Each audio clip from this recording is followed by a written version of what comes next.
Les amis, bonjour. Je déclare ouverte enfin la 22e Coupe du Monde de l'histoire. Installez-vous, on va se régaler. Je sais que vous m'attendez sur pas mal de sujets. Alors, on va faire le tour des groupes en sachant que actuellement, à l'heure où je fais la vidéo, nous en sommes au groupe F, pardon.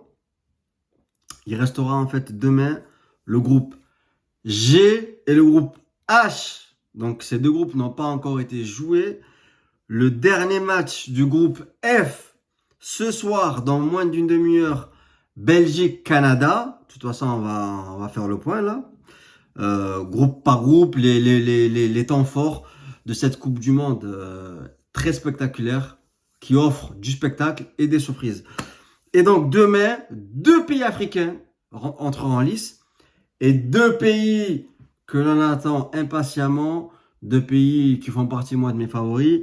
Le Portugal de Ronaldo, petite parenthèse, parce que je sais qu'on m'a demandé donc de parler du cas Ronaldo.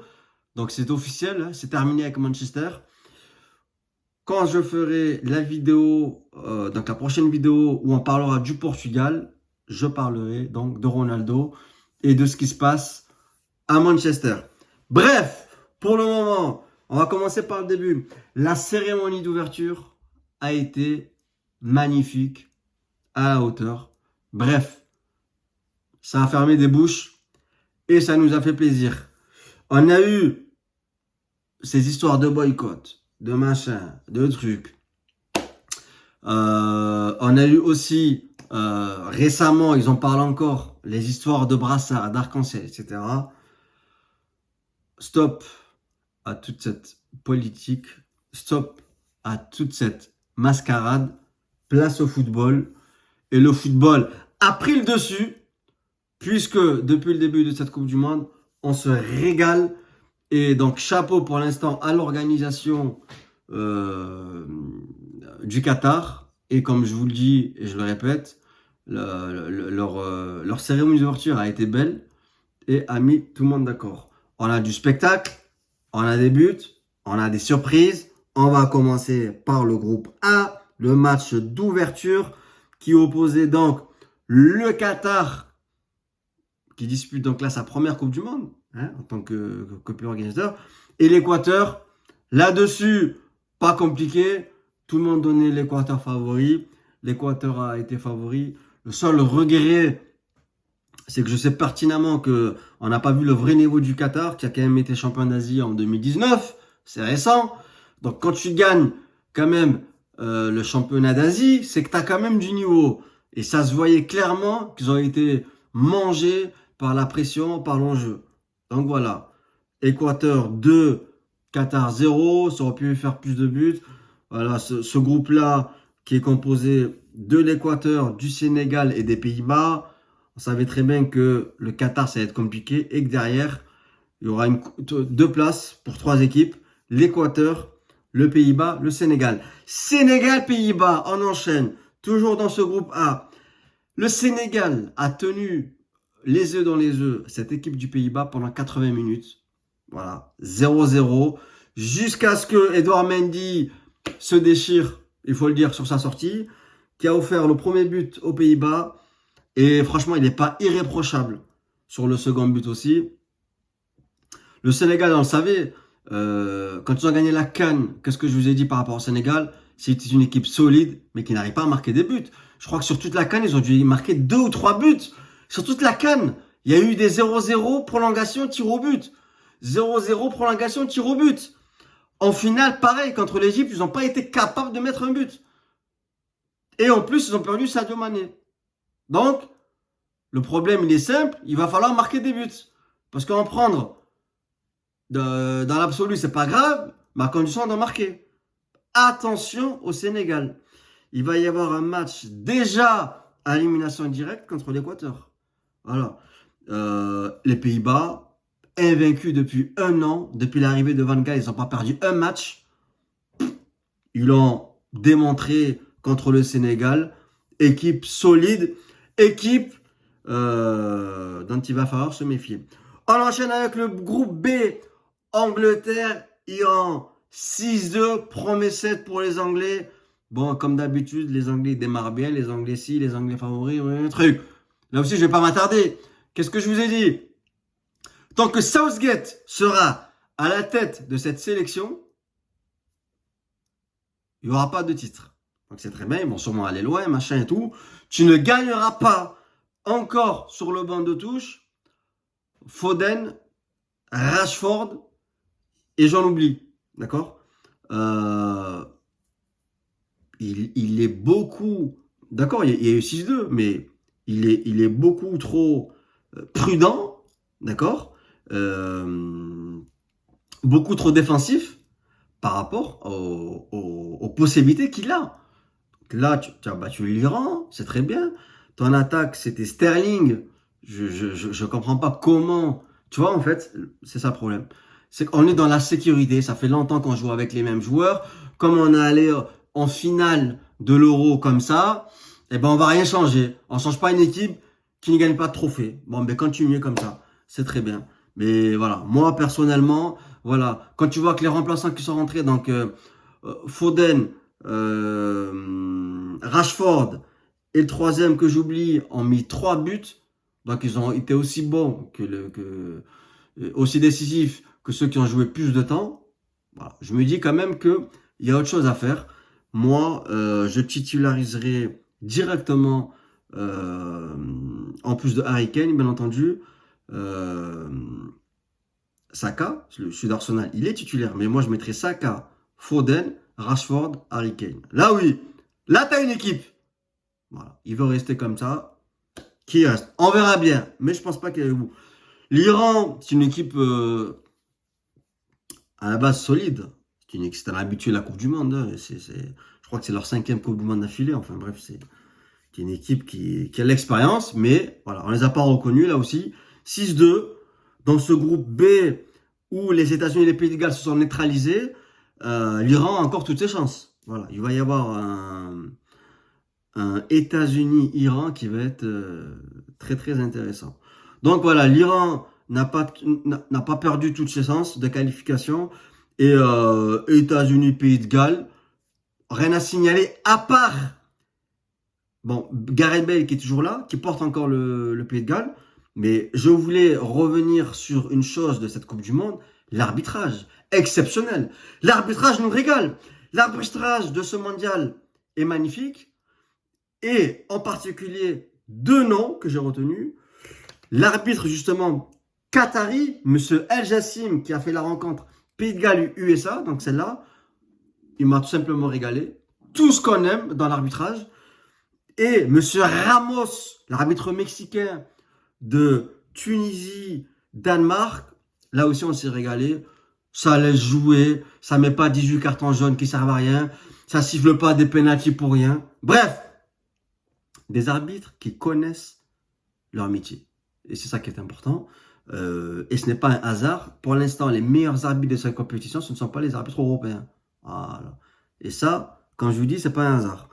On enchaîne le groupe C et l'Arabie Saoudite qui sonne la révolte des pays arabes, puisque l'Arabie Saoudite crée la première grosse surprise de ce mondial. Les hommes d'Hervé Renard, ça, c'est pour ceux qui me connaissent, c'est un secret pour personne. J'ai toujours dit que ce gars-là faisait partie des meilleurs sélectionneurs du monde. Du monde. Et c'est le meilleur sélectionneur français en activité. Le gars, il va en Côte d'Ivoire. Ils n'avaient pas été champions d'Afrique depuis je sais pas combien de temps. Je sais même pas s'ils avaient déjà gagné la Coupe d'Afrique, peut-être une. Il leur donne la Coupe d'Afrique. La Zambie, ils n'avaient jamais rien gagné leur vie. Il leur donne la Coupe d'Afrique. Le Maroc, ils n'avaient pas été en Coupe du Monde depuis 20 ans. Il les qualifie. Et j'en oublie, et j'en oublie, et j'en oublie. Et puis là, il va en Arabie Saoudite, il part à 0. D'accord? Il repart à 0, il construit tout. Il les qualifie pour le mondial et il tape l'Argentine de Messi. Rien à rajouter. Dans ce groupe C, Mexique, Pologne, 0-0, on va retenir quoi? Que le gardien mexicain Ochoa, il a activé le mode Coupe du Monde, comme d'habitude, et comme d'habitude, il est extraordinaire. Donc, la Pologne et Lewandowski, qui a loupé son penalty, plutôt Ochoa a arrêté son penalty, n'ont pas pu s'imposer face à cette équipe du Mexique. Très bonne affaire pour l'Arabie Saoudite, puisque avec 3 points, ils ont déjà creusé un petit écart. L'Argentine, ben, ils sont pas morts, hein, puisque le match nul du Mexique et de la Pologne les laisse encore en vie. Là aussi, ça va être serré. Le groupe D, donc, on en a parlé tout à l'heure, Danemark-Tunisie, très bon arbitrage. Alors, les Tunisiens m'ont surpris. Moi, je les voyais par rapport à ce qu'ils ont fait dernièrement. D'accord? Ils ont été catastrophiques. Mais vraiment, mais nuls. Donc, je les voyais se faire éclater. Et comme je vous ai dit, il y a eu le printemps arabe.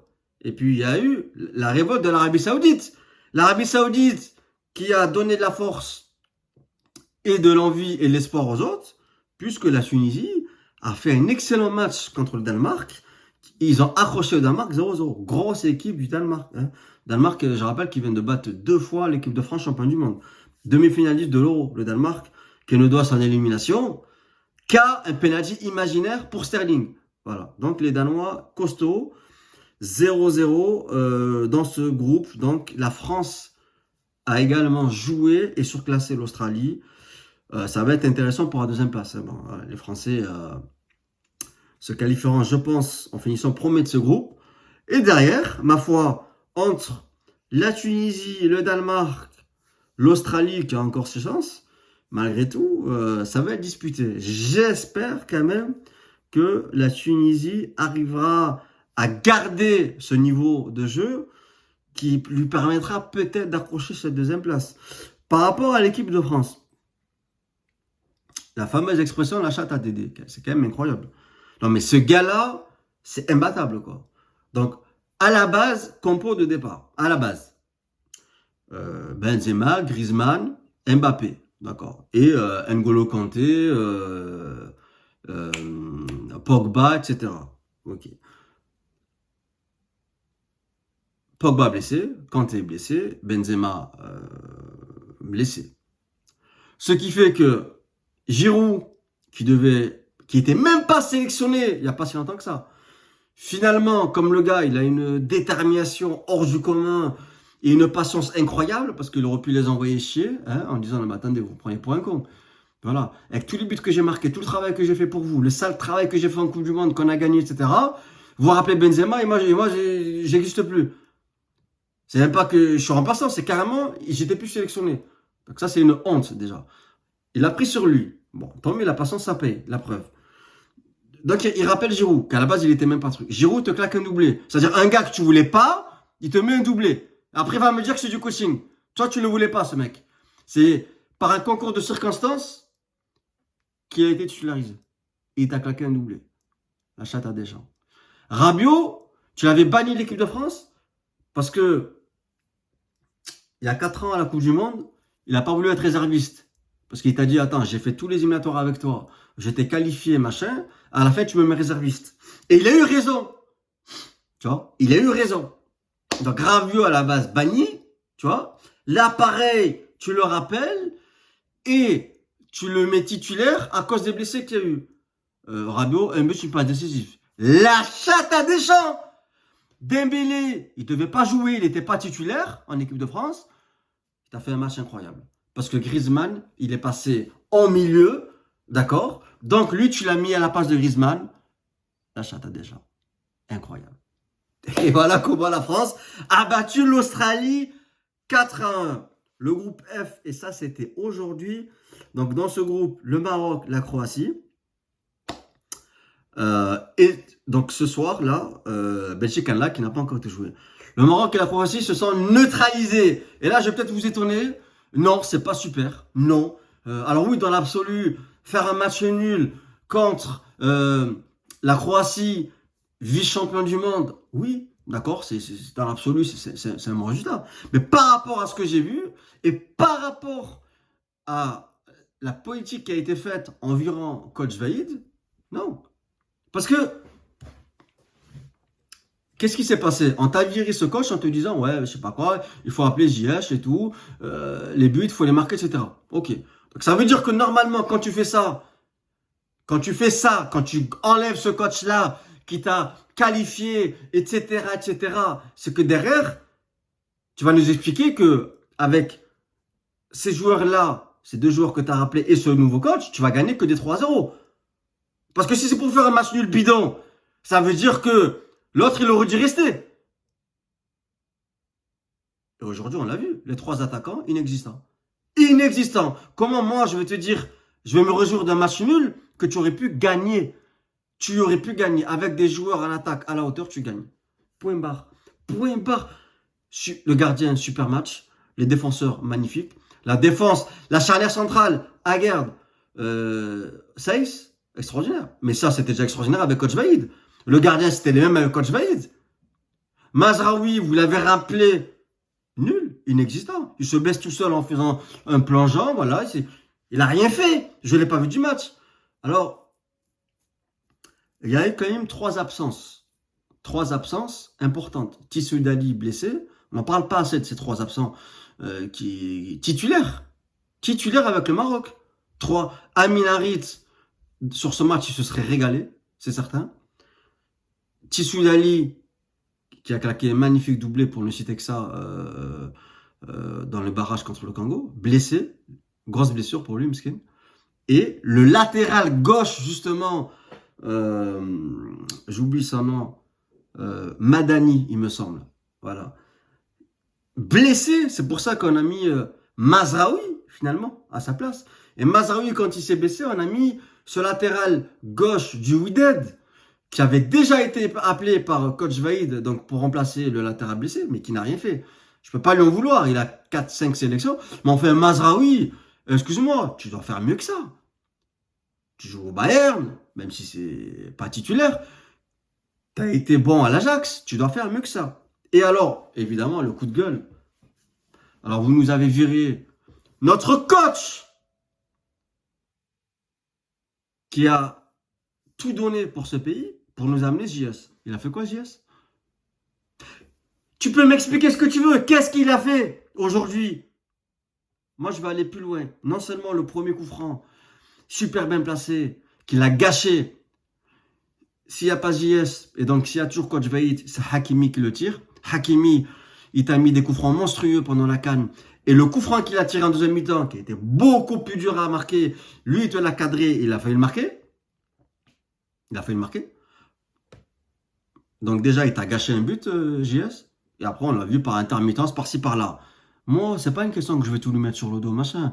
Je te dis que la partie offensive n'a pas été à la hauteur. Et je te dis que pour un gars que tu ramènes en tant que star, qui va te faire gagner des matchs, et que tu as carrément osé dégager le sélectionneur, c'est honteux. C'est tout. C'est honteux. Maintenant, il te met un triplé. Je t'aurais pas dit, ils ont bien fait, parce que dans tous les cas, tu n'as pas à faire ça. Ce qu'ils ont fait, ça se fait pas. Mais, ok. Voilà, j'aurais fermé ma bouche. Mais moi, pour moi, il t'a carrément empêché Hakimi de transformer ce coup franc. Voilà par rapport à ce Maroc-Croatie. Après le Maroc-Croatie, on a eu 2 matchs et je termine là-dessus. Voilà, démonstration de l'Espagne contre le Costa Rica, 7-0. Je ne suis pas étonné. L'Espagne a été monstrueuse dernièrement quand j'ai vu leur match, notamment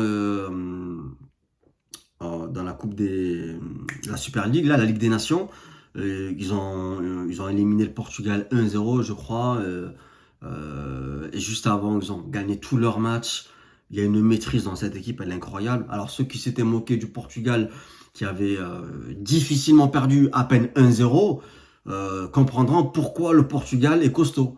Parce que cette machine espagnole a eu du mal à battre cette équipe du Portugal. Et moi, le Portugal, je les attends demain. J'attends beaucoup de cette équipe du Portugal. Voilà. Donc, l'Espagne, ils ont déroulé. Alors, l'Allemagne-Japon. Mais alors, mais quel match!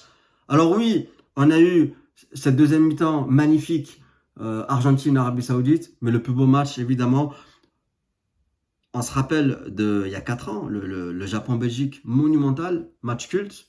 Et c'est encore les Japonais qui nous offrent, pour l'instant, le match de ce mondial.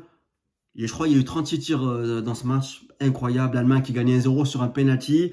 Et finalement, les Japonais reviennent Et alors, le deuxième but du Japon, si c'est Messi qui le marque, ça fait le tour du monde et on lui donne le ballon d'or. Tiens, alors puisque pour ça, vous aurez donné le ballon d'or directement à Messi, donnez-le à ce joueur japonais sur une ouverture exceptionnelle de 30 mètres. Le contrôle dans la course incroyable. La finition sous la barre à Neuer, tout ça dans un match de Coupe du Monde exceptionnel. Merci les Japonais.